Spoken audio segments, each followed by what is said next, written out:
My boyfriend told his friends I was obsessed with him.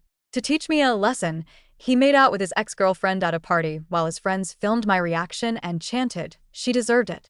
He thought I'd come crawling back by Tuesday like I always did. But he had no idea that I was already planning a trap and that the key to his destruction was sitting right on his own phone. The rot didn't start with a bang. It began as a slow, creeping decay, a subtle shift in the foundation of our 2-year relationship. 3 months ago, Malcolm discovered a new weapon, a simple, forward phrase that could defuse any argument and invalidate any feeling I had. "It's just a joke." He wielded it with the casual cruelty of a child pulling the wings off a fly.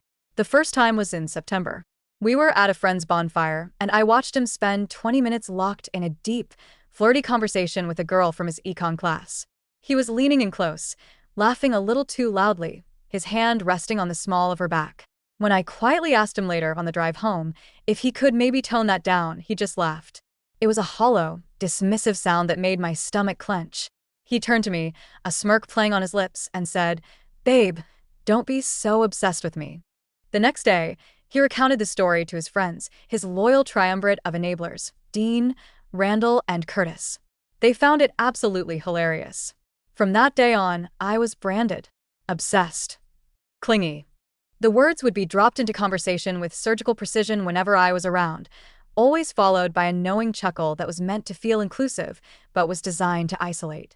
That incident opened the floodgates. Malcolm began a systematic campaign of testing my boundaries, each transgression a little bolder than the last. At bars, he would make a point of dancing with other girls, his body pressed close against theirs, and he'd shoot a challenging wink at me over their shoulders. He started giving his number out to random women right in front of me, framing it as networking or just being friendly. Each time I confronted him, my voice trembling with a hurt I was trying to suppress, the response was the same. "You're being completely dramatic." He'd shake his head with a look of patronizing pity, as if I were a hopelessly naive child who just didn't understand the complexities of normal social interaction. And his friends, a constant Greek chorus of toxic masculinity, would back him up without fail. "Yeah, chill out," Dean would say. "It's just dancing." The final, spectacular implosion occurred at Curtis's birthday party last weekend. The house was sweltering, packed with the sweaty bodies of what felt like our entire college and several neighboring ones. The air was thick with the smell of stale beer and cheap vape juice. Malcolm had been drinking steadily since we'd arrived, his laughter growing louder and more performative with each shot. And then, like a shark sensing blood in the water, his ex-girlfriend, Sabrina, appeared. She was poured into a tight red dress that left nothing to the imagination, a predatory smile gracing her perfectly glossed lips. She'd been messaging Malcolm for weeks, just being friendly, he had claimed, waving away my concerns with a flick of his wrist. I watched from across the room as she slinked up to him, her hand immediately finding his arm. Her fingers, tipped with blood-red nails, trailed along his bicep as she whispered in his ear. Malcolm didn't pull away.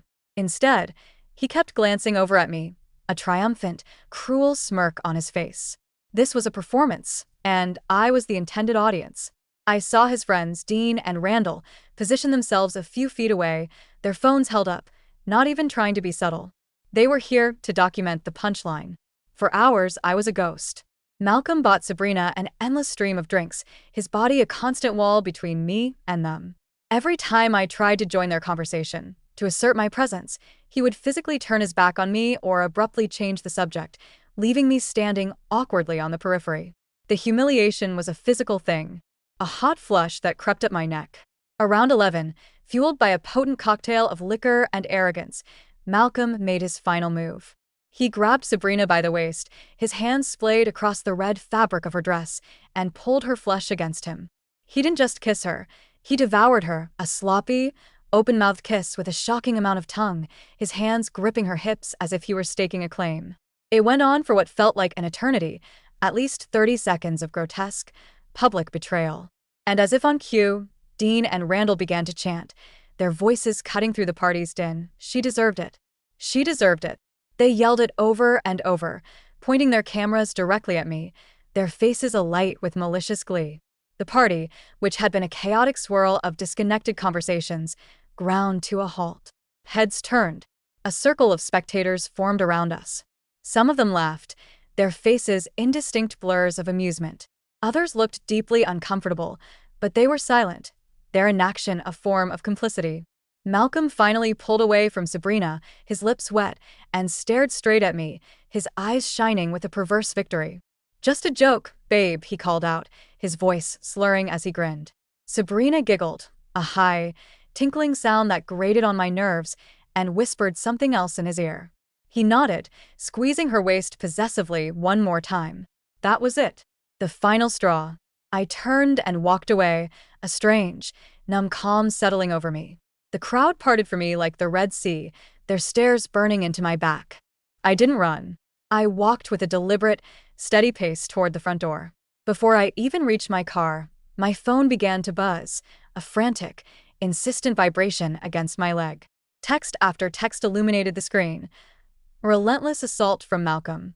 By the time I was home, the count had reached 15. Each message was a poison dart. "You're ruining my night. Come back right now and apologize to Sabrina for making a scene. Stop being so dramatic about everything. Everyone at this party thinks you're completely psycho now. This is exactly why guys don't want serious girlfriends. You totally embarrass me in front of all my friends. Learn to take a harmless joke for once in your life." I drove home on autopilot, my knuckles white on the steering wheel, and the moment I walked through my door, I turned off my phone.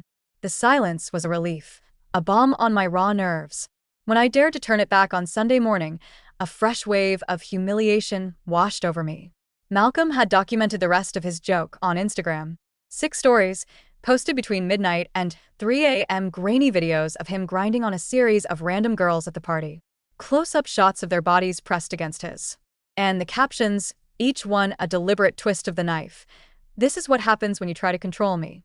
Freedom feels so good right now." The final story was a triumphant shot of him doing shots with 3 different girls, his arms slung around them. The caption was simple, brutal, and to the point. "Single life hits different."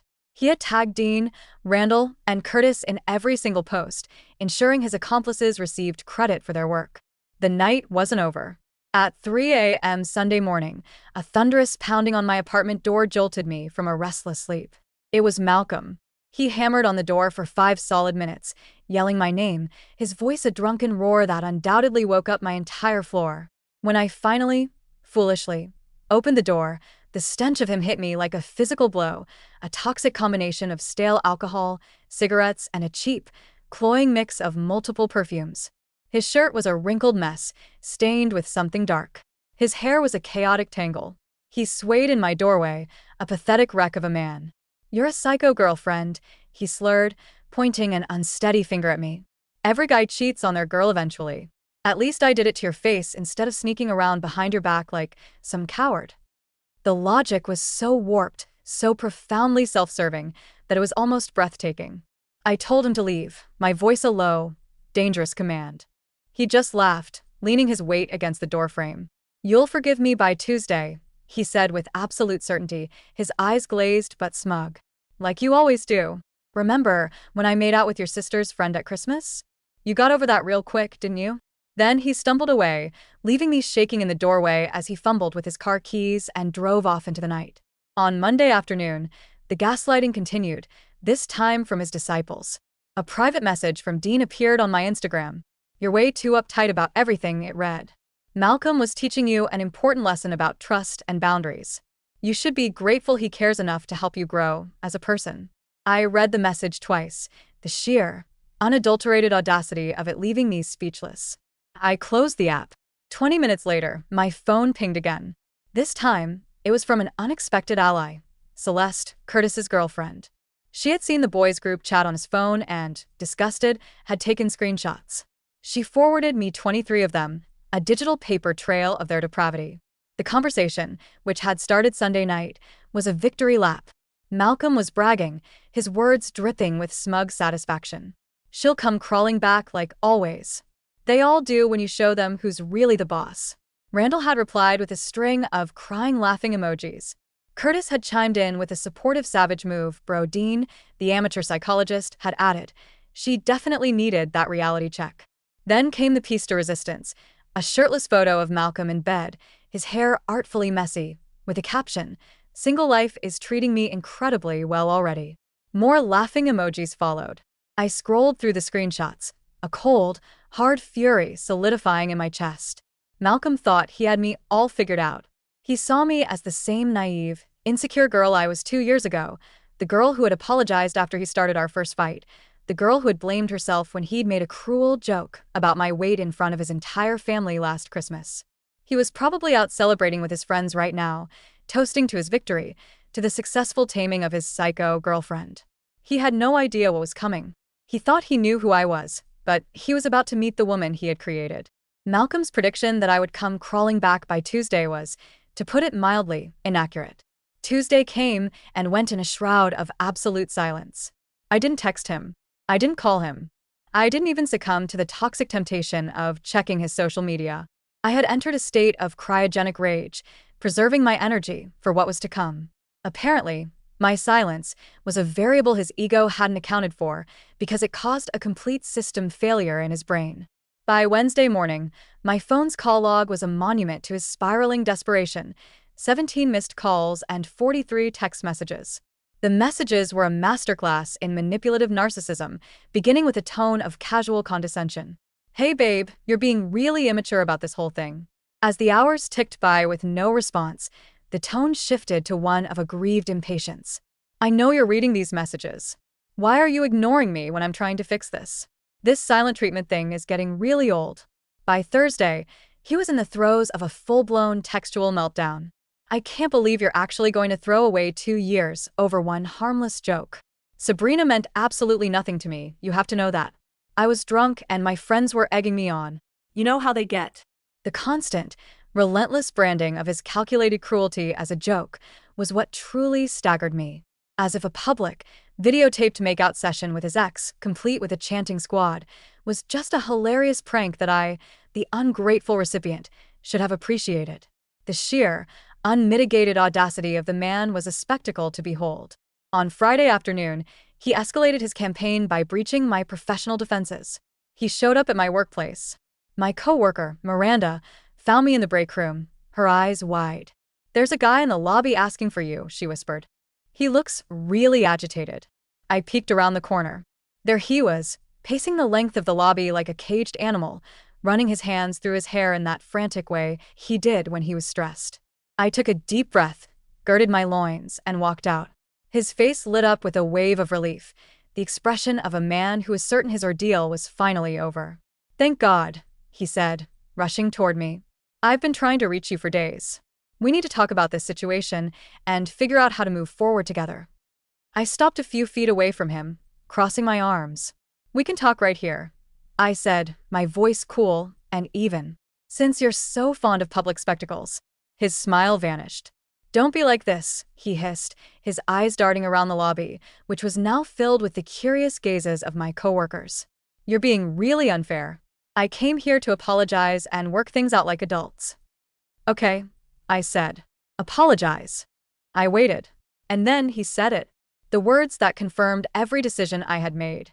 "I'm sorry," he began, his voice oozing a counterfeit sincerity, "that you misunderstood my joke and got your feelings hurt. Not I'm sorry for kissing my ex. Not I'm sorry for orchestrating your public humiliation." He was sorry that I was too sensitive to appreciate his unique brand of humor. "Apology noted," I said, my voice clipped. "You can leave now."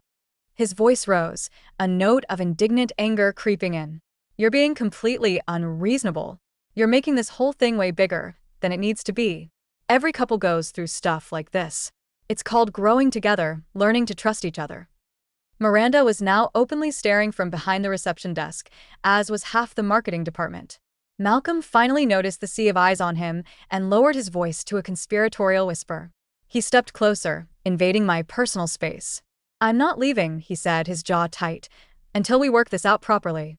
And in that moment, I had a crucial epiphany. He genuinely, truly believed that if he just pushed hard enough, I would eventually cave. The old me would have. The old me would have been mortified by the scene at my office. She would have agreed to talk to him in private, just to make the embarrassment stop. But the old me had died in that crowded, sweaty party. The girl who existed now was the one who had read the screenshots of him bragging about putting her in her place. The girl who knew, with chilling certainty, that he expected her to come crawling back. That knowledge was a steel rod in my spine. "Malcolm," I said, my voice so calm it seemed to spook him. "We are done. Not taking a break. Not working through issues. We are completely and irrevocably finished." His face was a rapid-fire slideshow of emotions: confusion, disbelief, anger, and then a bizarre, forced laugh, as if I had just delivered the punchline to a joke he didn't get. "You don't mean that," he said, shaking his head. "You're just upset right now, which I totally get. But we've been together for 2 years. You can't just throw that all away over something this stupid." "Making out with your ex-girlfriend while your friends film my reaction isn't stupid," I countered. "It's deliberate. And your group chat messages show exactly how you really feel about me. Showing up at my apartment at 3 in the morning, drunk and belligerent, isn't romantic. It's disrespectful and, frankly, it was scary." He immediately went on the defensive. "Those guys were just being guys. You know how group chats are, we just say stupid stuff to impress each other. It doesn't mean anything. The kiss with Sabrina was just him being drunk and showing off," he claimed. A meaningless act. But it was his reaction to my fear that hammered the final nail in the coffin of our relationship. When I told him that his 3 a.m. visit had scared me, he actually rolled his eyes. "Come on," he scoffed. "You know I would never hurt you. Stop being so dramatic about everything." He didn't hear I was scared. He heard, "I'm being dramatic." He would never respect my boundaries, my feelings, or my safety because in his world, my feelings were just an inconvenient, hysterical overreaction. I turned my back on him and walked away, back to my desk, without another word. Through the glass wall of my office, I saw him stand there for another 10 minutes, a statue of thwarted entitlement, probably waiting for me to come back and finish the conversation on his terms. That evening, my sister Celeste called, her voice tight with fury. Malcolm, in his infinite wisdom, had tried to recruit her. He had called her, spinning a sob story about how I was having some kind of breakdown and needed a family intervention to see reason. He painted himself as the victim, the long-suffering boyfriend of a jealous, controlling woman who had a public meltdown over some innocent flirting. But Malcolm had made a critical error. Celeste had been at Curtis's party. She had seen the whole sordid affair with her own eyes. She had watched him kiss Sabrina. She had heard the chanting. She had seen the humiliation etched on my face as I walked out. So when Malcolm tried to feed her his revisionist history, she eviscerated him. "What I witnessed wasn't innocent flirting," she had told him, her voice dripping with ice. "It was the public humiliation of your girlfriend for sport. Any man who would do that to someone he supposedly loves has serious problems. And if you ever call me again trying to manipulate my family, you will regret it." Predictably, Malcolm didn't take this well. He argued, insisted she didn't understand the full context, and whined that I had been controlling for months. When she refused to back down, he accused her of enabling my dramatic behavior. The next morning, the campaign continued. I woke up to a text from Malcolm's mom. Isa, "Malcolm told me you two are having some problems. I was hoping we could grab coffee this weekend and talk about working things out. You know how much Malcolm loves you." And there it was, his grand strategy laid bare. He was calling in the reinforcements. His mother, my sister, and soon, I was sure, our mutual friends. He believed that under the crushing weight of collective social pressure, I would crack. I would fold. I would go back to being the compliant, doormat girlfriend he so clearly preferred. But Malcolm was operating on outdated intelligence. He didn't understand that the girl who blamed herself, the girl who apologized for his mistakes, no longer existed. He had killed her. And the woman who had taken her place had been quietly planning something since Sunday. He wanted to play games and involve other people. Perfect. I can play that game, too. But he wasn't going to like my version. Malcolm's grand manipulation tour, starring himself as the tragic hero, continued over the weekend, escalating to a level of audacity that was almost impressive. On Saturday morning, while I was mindlessly navigating the aisles of Target, my phone rang. It was my mom, her voice laced with a worried confusion. She had just gotten off the phone with Malcolm's mother, a conversation that had left her deeply concerned about my mental state. According to the Gospel of Malcolm, as preached by his mother, I was in the midst of a severe mental health crisis, refusing all communication and spiraling into a paranoid delusion. I stood in the middle of the cereal aisle, took a deep, steadying breath, and told my mom everything.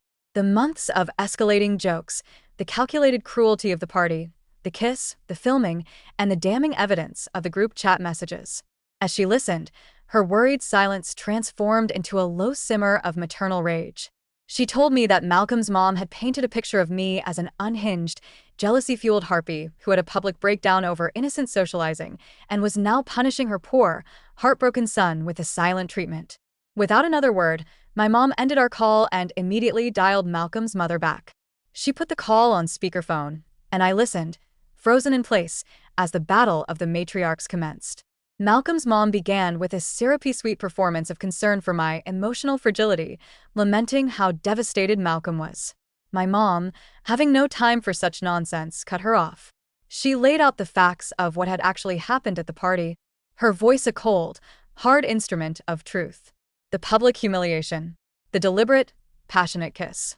The friends chanting and filming my reaction for their sick entertainment. There was a long, telling silence on the other end of the line.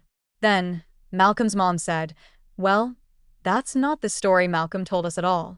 Malcolm's version, it turned out, was a work of pure fiction. In his telling, I had become irrationally jealous the moment Sabrina arrived. I had caused a huge scene over him being polite to her, and then had stormed out dramatically after he gave her a friendly hug goodbye. His friends weren't chanting. They were merely laughing at my overreaction. The Instagram posts were just him blowing off steam. My mom, her voice dangerously calm, asked, "Do you really believe your son would lie about something this serious?" Another pause. "I trust my son," his mother finally said, her voice defensive. "And there are two sides to every story." That was it. My mom unleashed. "If your son thinks public humiliation is an acceptable way to treat his girlfriend, then perhaps you failed as a parent," she said, her words like chips of ice. Any mother who would defend her adult son for kissing another woman right in front of his girlfriend has clearly raised a man with zero respect for women. Malcolm's mom hung up. The saga continued on Sunday afternoon. My dad called, his voice a bewildered rumble. Malcolm had shown up at their house, uninvited, wanting a man-to-man talk. He had cornered my dad in the garage, his face a mask of feigned sincerity and concern. He spun a tale of my supposed struggles with jealousy and trust issues, portraying himself as the patient, long-suffering boyfriend who was at his wits' end with my increasingly controlling behavior. The party, he explained, was simply the moment I finally snapped over normal social interaction. He told my dad how much he loved me, how he was willing to go to couples counseling, how he would do whatever it took to help me feel more secure. Then he played his trump card. He asked my father, a man he knew I respected deeply, to intervene, to talk some sense into his hysterical daughter. My dad, who at this point only had a partial picture, listened politely and told Malcolm he would think about it. The moment Malcolm left, my dad called me, confused by the discrepancy between the concerned, heartbroken man he had just spoken to and the monster I had described. I drove to my parents' house immediately. I sat them both down at the kitchen table and laid out the entire, sordid story, from the first joke to the final, drunken confrontation at my apartment. I showed them the screenshots from Celeste, the messages where Malcolm called me a psycho and bragged that I would come crawling back. My dad's face, which had been a canvas of confusion, slowly hardened into a mask of cold fury. He took my mom's phone, his thumb jabbing at the screen as he called Malcolm. He put on speaker. Malcolm answered on the second ring, his voice obnoxiously cheerful, clearly expecting an ally. "I need you to explain these group chat messages," my dad said, his voice flat and devoid of warmth. Malcolm stammered, caught off guard. He fell back on his usual excuses. It was just guy talk, meaningless locker room bluster. He was just venting because he was hurt. "And the video of you kissing Sabrina?" my dad pressed. "It was just a quick, friendly kiss," Malcolm claimed, "that looked worse on camera. His friends were just drunk idiots." Then my dad delivered the checkmate. "Why did you lie to me, Malcolm? When you came to my house, why did you tell me a completely different story, one that made my daughter look unstable and jealous?" Malcolm's defense was so audacious, it was almost brilliant. "I was trying to protect her reputation," he said, his voice dripping with false nobility. "I didn't want you and her mom to think less of her for causing such a dramatic scene over nothing." My dad's voice dropped to a low, dangerous growl. "Lying to a girl's parents to manipulate them is not protecting her reputation. It's the act of a manipulative coward. Real men break up with women they are unhappy with. They don't humiliate them for entertainment and then lie to their families about it." Malcolm tried to argue, to claim my dad didn't understand the full context, but my dad cut him off. Any man who would do what you did is a coward who cannot face the consequences of his own actions. You are not welcome in my house or near my family ever again." He hung up. That night, my phone was a conduit for Malcolm's complete and utter mental collapse. 31 text messages sent in a desperate, rambling stream between 2 a.m. and 6 a.m. "Your parents have turned against me because of your lies. You're destroying everything we had. I can't eat or sleep." Then, as the dawn approached, the tone shifted from desperation to vindictive rage. "You've made me look like a monster. I trusted you, and you're using it against me.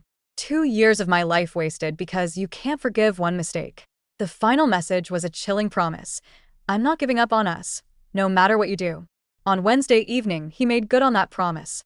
He showed up at my parents' house again, sitting on their front porch like a petulant child, refusing to leave. I drove over and found him there, a portrait of pathetic defiance. He launched into a rapid-fire monologue about how everyone had been turned against him by incomplete information, how the kiss was just drunken stupidity, how our 2 years of love should outweigh one bad night. But he still wouldn't take full responsibility. "It was never I deliberately hurt you. It was always a mistake." My dad came outside and told him to leave their property. Malcolm actually tried to argue, claiming he had a right to save his relationship. "You made it my business," my dad said, his voice leaving no room for argument, "when you came to my house and lied to my face." Malcolm finally left, but not before turning to me, his eyes filled with a strange, fervent light. "This isn't over," he said. "You still love me. You're just throwing away the best thing that ever happened to you." He genuinely believed he was the victim. He saw himself as the wronged party in all of this. But his campaign of manipulation had only strengthened my resolve. The trap I had been carefully constructing was almost ready. He thought he knew me. He thought I was weak. He had no idea what I was capable of. The culmination of my silent, seething rage finally arrived, and it was more spectacularly satisfying than I could have ever imagined. Malcolm's entire world, built on a foundation of lies and manipulation, imploded yesterday. And I was the one who lit the fuse. My plan was simple, relying on a fundamental, fatal flaw in his character: his insatiable need to brag. Malcolm gets a high from documenting his power over women, which is why the whole Sabrina incident was filmed in the first place. I knew, with an unshakable certainty, that he would have kept those videos. They were trophies. On Thursday afternoon, I sent him a text, a carefully crafted message of peace. I suggested we meet, not to reconcile, but to have a mature, honest conversation about what went wrong, for the sake of closure. He replied in under 30 seconds, eagerly suggesting the coffee shop where we'd had our first date. I countered, saying it was too public for such an emotional discussion. I proposed his apartment on Saturday afternoon, where we could talk privately. He agreed instantly, no doubt envisioning a tearful reunion where I would finally come crawling back, just as he had prophesied. I arrived at his apartment at 2 p.m. on Saturday. He had clearly gone to some effort. He was showered, wearing a nice shirt, and his usually chaotic apartment was surprisingly clean. He played the part of the concerned, caring ex-boyfriend to perfection, offering me coffee, asking how I was holding up. I played my part just as well. I told him I'd been doing a lot of thinking, that perhaps I had overreacted, that I wanted to understand his perspective. His face lit up like a Christmas tree. He launched into his well-rehearsed monologue, blaming peer pressure and alcohol for the unfortunate events at the party.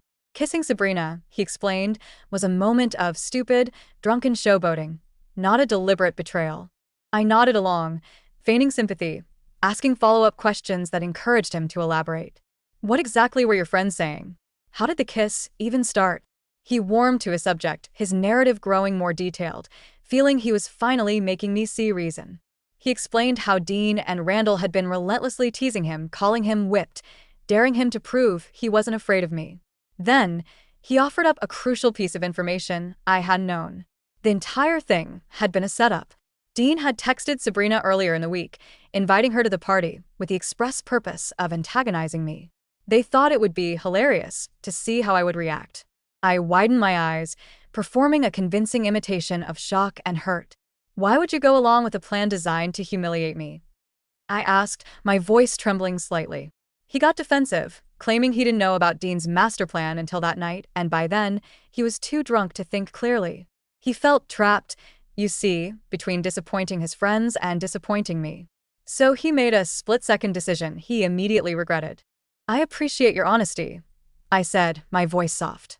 Maybe I was too quick to judge. He visibly relaxed, a smug, self-satisfied look creeping into his eyes. He thought he had won. Then I set the hook. My friends keep asking what really happened, I said. And I want to be able to explain it accurately.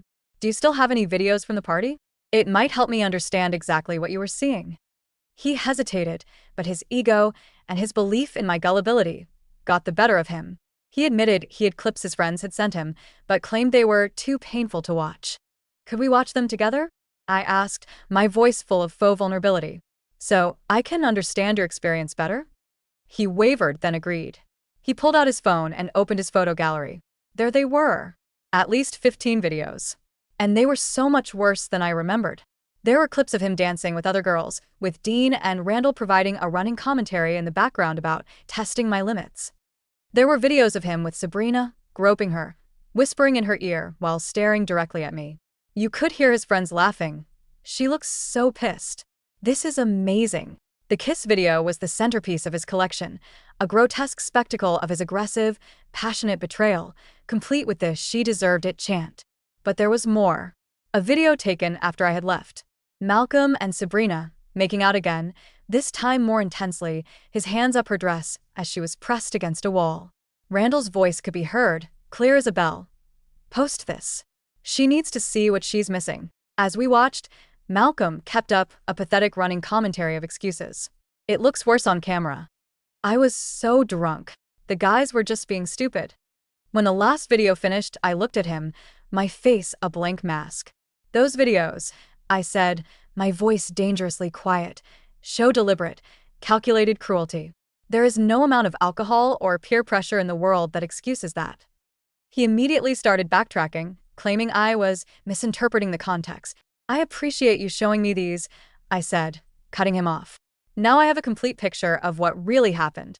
He looked confused. What do you mean? I pulled out my own phone and hit stop on the voice memo app, which had been recording our entire conversation. I held the phone up for him to see. I said, I have your entire confession. Every word about the planned humiliation. Every admission of you going along with Dean's scheme. Every pathetic attempt to minimize your behavior. All recorded. His face went slack, the color draining from it. You tricked me, he sputtered. You recorded me without my consent. We're in a one-party consent state, I reminded him calmly. And I have every legal right to record a conversation that I am a part of. And now, I have irrefutable proof that you participated in a deliberate plan to humiliate me and then systematically lied to both of our families about it. He started to panic, asking what I was going to do with the recording. You're about to find out, I said. I opened a group text I had already prepared, a chat that included my parents and his. I typed a short message. I've discovered the party incident was a planned humiliation orchestrated by Malcolm and his friends. I have video evidence and a recorded confession proving he lied to both of our families. I'm attaching the relevant files so everyone can see the truth. I attached the kiss video, the groping video, and the key audio clips from his confession. Then I hit send. He lunged for my phone, begging me to stop, to delete everything, babbling about how his parents would never forgive him. You should have thought about that, I said, sidestepping him, before you decided to humiliate me for entertainment. My phone began to buzz almost immediately. My mom, I'm so sorry, sweetheart. We're coming over right now. My dad, that piece of _ is dead to us. But the texts from his parents were the sweetest victory. His mom, Malcolm, come home. Immediately. His dad, I am disgusted by what I just watched. You are not the son we raised. Malcolm was having a complete meltdown, begging me to call them, to tell them the videos were fake, offering me anything if I would just fix this. There's nothing to fix, Malcolm, I said, walking to the door. This is exactly what you deserve. He followed me, his pleas turning to threats. He was going to tell everyone I was a manipulative psycho who recorded private conversations. I just laughed. Go ahead, I said. Everyone already knows exactly who we both are. The videos speak for themselves. As I closed his apartment door behind me, I gave him one last piece of advice. If you or any of your friends ever contact me or my family again, I will be filing for a restraining order. The drive home was euphoric. I felt powerful, vindicated, and, for the first time in months, completely free. My parents were waiting for me, their hugs a shield of support. My mom told me she had already spoken to Malcolm's mom. They were, she said, mortified. Later that evening, Celeste sent me more screenshots. The group chat was in chaos. Word had gotten out. Everyone who was at that party now knew the truth. Malcolm has been silent on all social media since yesterday. He didn't need me to do anything illegal or unethical to get my revenge.